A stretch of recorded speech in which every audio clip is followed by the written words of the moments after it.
I am a Warlock main, so I'm going to share 5 amazing Warlock builds that I use regularly and show you how to make them for yourself. I'm Marshix and I need you to like the video right now. Also, links to all of the builds will be in the description. Fast ability regen, massive explosions, and tons of suspend effects. This build does all of that and more. Nezarec Sin gives you abyssal extractors each time you get a void kill. While you have abyssal extractors, you get faster ability regen. So we want to pair this with a good void weapon that can get a lot of kills really fast. And the best weapon for that is Graviton Lance. Kills with Graviton will create massive void explosions that chain to other enemies. So one kill usually leads to multiple final blows, all of which activate Nezarec Sin for faster abilities. Now you may notice we aren't using a void subclass. That's because Nezarec works on all subclasses. Because of that, we can use Strand for Mindspun Invocation. This allows us to consume a Shackle Grenade to gain Weaver's Trance for 25 seconds. While you have this, all kills will create a Void Burst that suspends anything hit by it. And this will apply to the Void Explosions created by Graviton Lance. So anything that isn't killed by Graviton Lance will become suspended, making it much easier to finish them off.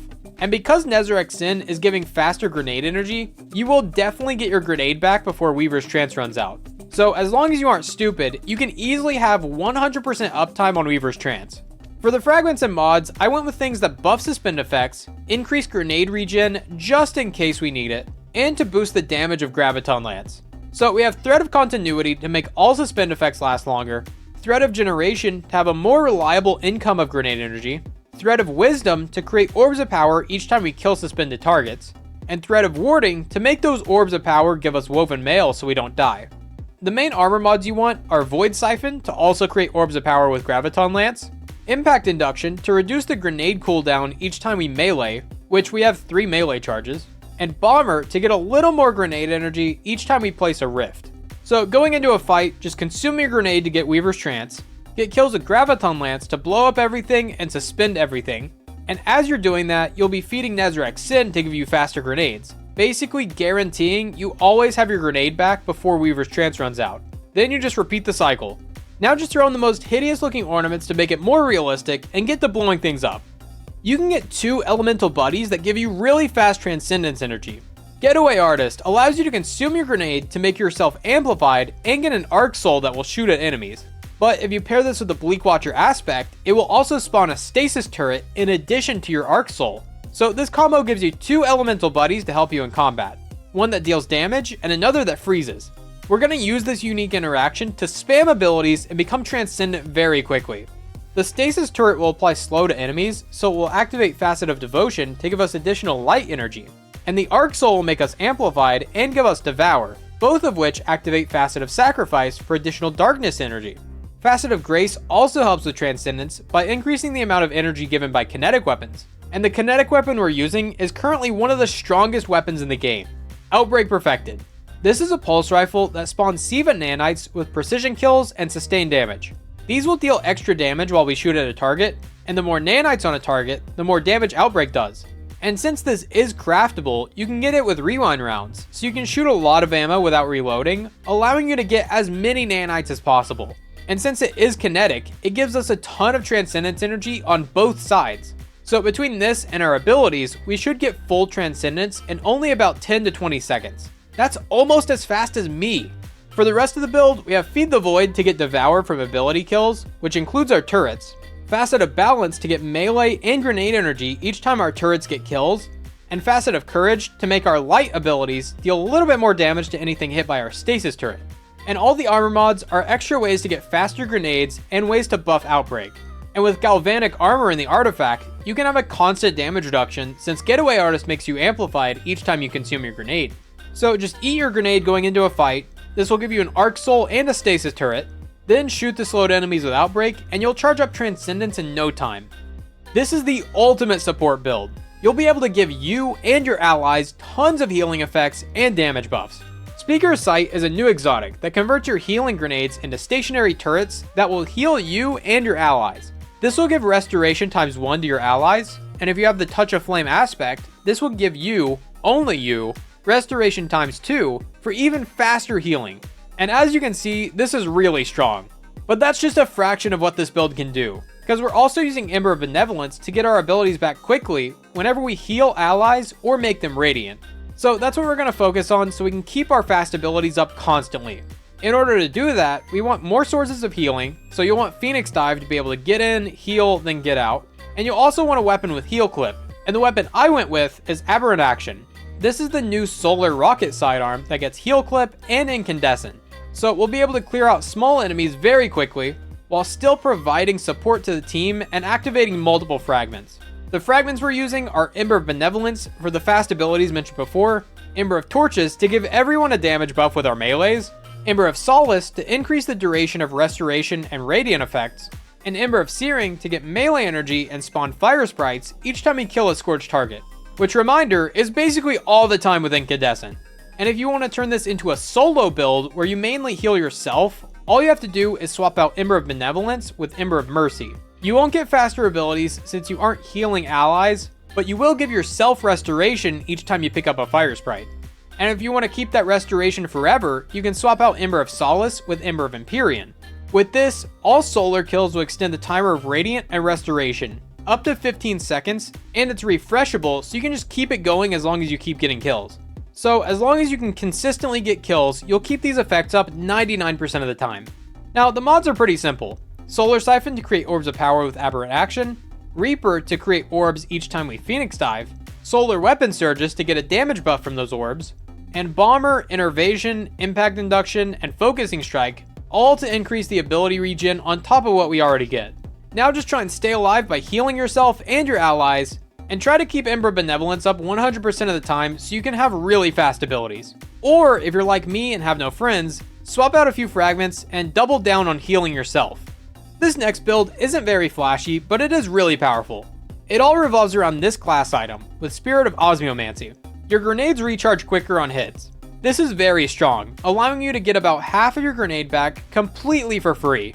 So we're going to use this to double down on Vortex grenades. The reason for this is because this grenade is the most consistent with Osmiomancy, and we can pair it with Facet of Dominance to weaken everything we hit with our grenades. We're going to be throwing a lot of grenades, so this will increase all of your damage by 15%, including the grenade itself. Now, Osmiomancy gives us about half. How are we getting the other half? Well, we have Feed the Void to give us Devour each time we get an ability kill. And while we have Devour, all kills will grant a little bit of grenade energy.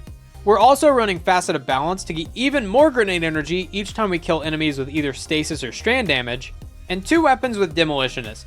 One that's either strand or stasis to benefit from Facet of Balance, and another one that is void. The weapons I chose are the Call and Word of Crota, but there are a bunch of different weapons to choose from. Demolitionist will ensure we get our grenades back in only a few kills, and the reason we want a void weapon is because we're running Facet of Bravery. Kills with grenades will give our void weapons volatile rounds. Since we're getting so many grenade kills, this will be active most of the time. And since getting grenades is not a problem, I decided to use Bleak Watcher to convert our grenades into stasis turrets that will slow and freeze enemies. This makes it way easier to control the battlefield, especially in high level content, and we have some grenades to spare, so we might as well use them. And because we're using Bleak Watcher, the other fragments are Facet of Ruin to increase the size and damage of everything we shatter, and Facet of Command to give us a bunch of buffs each time a stasis turret freezes something. Now, I didn't go over the other exotic perk on the class item because it mostly comes down to whatever you can get your hands on. Spirit of Verity is probably the best, giving you more grenade damage by killing things with your void weapon, and you can probably make an argument for Starfire and also Battle Harmony, but the one I managed to get was Spirit of Star Eater, to give my Nova Bomb a significant damage buff, which is definitely the best for burst damage against big bosses.